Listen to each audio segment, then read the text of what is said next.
To make the chicken, you're gonna wanna grab a baking sheet and some aluminum foil. You're gonna measure it. You're gonna take your tongs, unclamp them. You're gonna place the chicken from your cutting board onto your tray.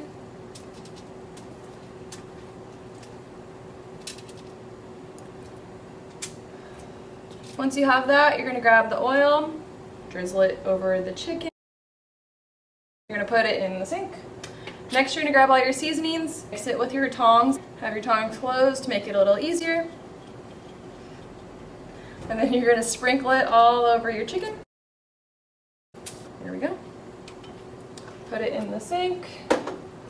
Now you're gonna take your tongs and you're just gonna mix up all the seasoning and the oils with your chicken. Try to make sure all the seasoning is on each piece.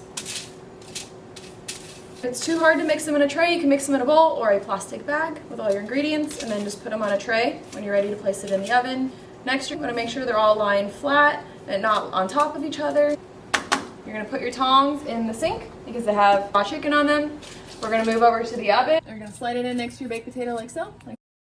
Set your timer for 10 minutes.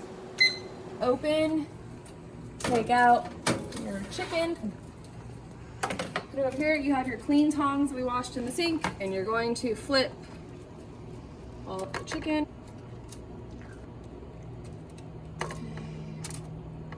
Tongs back in the sink to clean again, and you're back in the oven for 8 more minutes.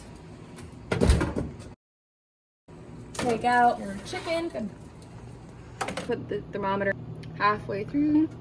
Make sure it reaches at least 165. You don't want to push all the way through. If you feel like you've hit metal, you've probably gone too far and you want to pull back out.